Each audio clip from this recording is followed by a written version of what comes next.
Basically, yeah, Dialyn's just fucking busted in general. Like, I'm pretty sure she's the best in slot now for like every single attacker and rupture, except for maybe Sanby. Like, getting an extra ult is just insane.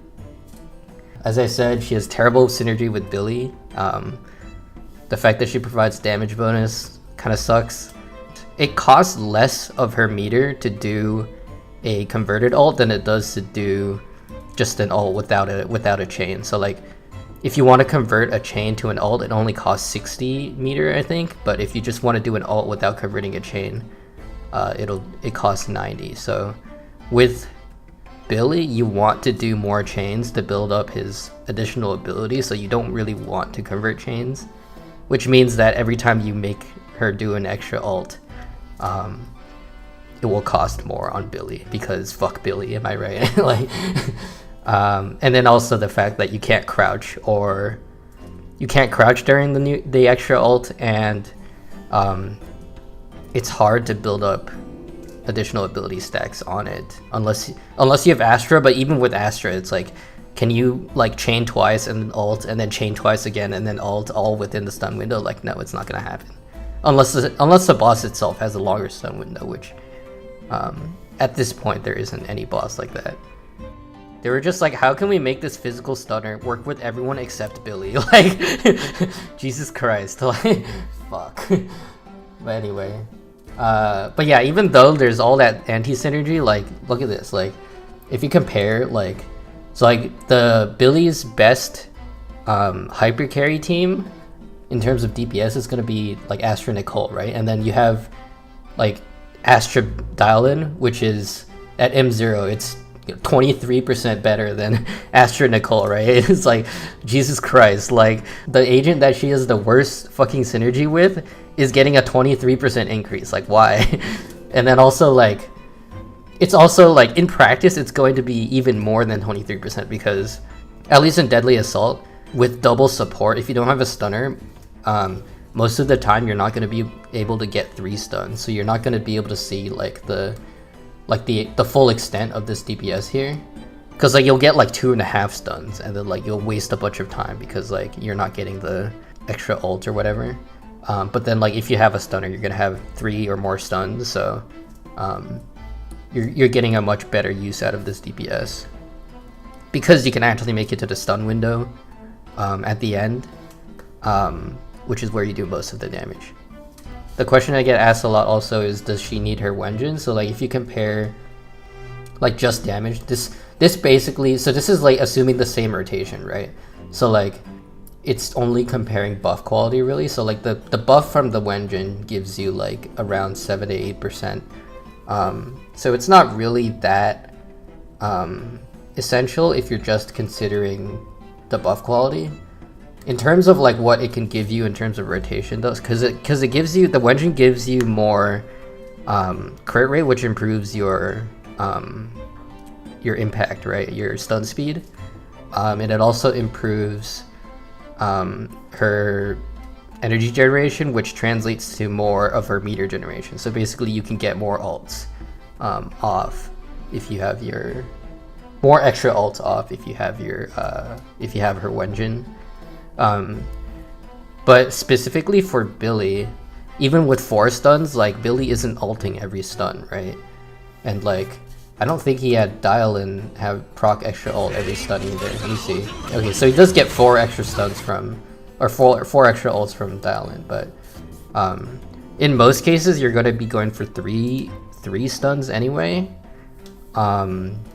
which means that the value you get from the extra, you know, the extra stun speed and the extra energy isn't going to be that great if you're going for 3 stuns anyway, because like that's the most you can get out of Billy's decibel generation, like realistically, right? Unless you have extra like outside sources of decibel generation, like most of the time you're going to be doing 3 stuns. Yeah, 4 stuns only if you're tryhard, and also if it like the boss is physical resist, and it has like I'm pretty sure this new boss has a smaller dazed bar too, right? So like, it's like it's much more realistic to get 4 stuns on this boss than most other bosses. So like 99% of the time you're gonna be doing 3 stuns. Yeah, so like Wenjin isn't really essential for Billy, but like if you're going to be playing her with like Yeshunguang, for example, right? She wants a lot of stuns and a lot of extra ults, right? So like her Wenjin is going to be really useful if you're playing her also on like Yeshunguang teams, for example. But yeah, in general, it's not essential. I would honestly, if you're pulling her only for Billy, I would go for her M1. Her M1 is a pretty standard increase. It's like a, you know, the standard 15% like resistance ignore, right?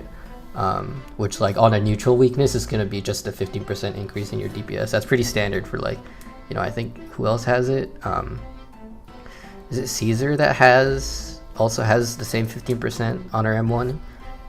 But yeah, go for M1, and then if you can afford it, M2 is actually really good. Like I think Caesar and Astra's M2 are both 27%, but like, yeah, you can see like Dialyn's M2 is fucking 38%, which is kind of insane for just a single Mindscape. So yeah, if you can afford it, Dialyn's M2 is really, really good. Yeah, other than that, also, yeah, for teams, you're basically, like, Astra's gonna be just, like, all around the best. Just because Astra's just really good for any attack agent, right? And, like, for Billy also, like, his chains do a lot of damage, so, like, the extra chains really do help. And then you could also run, you know, like, Dialyn with Nicole. It is going to be, like, you know, 15% less damage, but you know, it's still good. I think Yuzuha is actually like a couple percent higher than this, like maybe 1 or 2%. Like Yuzuha in general, when compared to Nicole, like their buff strengths are really similar. But Yuzuha does also provide extra utilities such as like anomaly procs and stuff that let you get more decibels over a run. It's like only a little bit more, but still it helps.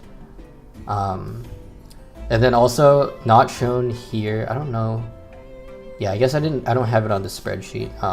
Fufu Dialyn. It's not gonna be like, that team is very dependent on stun speed, which depends on like weakness and also like the size of their days bar. So it's like, I couldn't really get like a very accurate calculation, but it's not going to be as high as Astra Dialyn.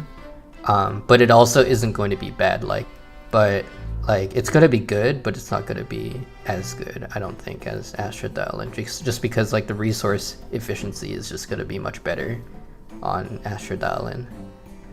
Like you're spending less, you're doing less ults, but like each one is gonna be hitting harder, since each Dialyn ult refunds 300 decibels from Fufu. That's true, actually. I never actually considered that synergy.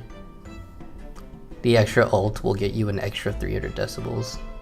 Yeah, because the condition is only just using an ult, right? It's not like using decibels to use an ult. So yeah, I didn't actually consider that. People were also asking like, do I want to use Puffer Electro instead of Woodpecker? The answer is no, because like as you see on this calculation, it's around 8% less if you're considering the whole rotation. Even with the stun window only calculation, Puffer Electro was worse. So yeah, just don't use Puffer Electro, just keep it on Woodpecker. I also got asked about Seed Sig. So like this is a comparison between Seed Sig and Heartstring Nocturne, and yeah, Heartstring Nocturne is just slightly better. But actually, if you're going to be fighting against like, you know, Sobek, the new boss, since that boss has a higher stun multiplier than, since Seed Sig, it makes ultimates to ignore defense, so it might actually be better on that boss specifically. I haven't calculated it. In general, I would just use Heartstring Nocturne. It's just a good all-around choice. Like pretty much every situation, it's either the best or second best. So, oh yeah, the rotation. So like, I calculated 2 rotations. The first is basically just you're going to do like the normal double Billy chain.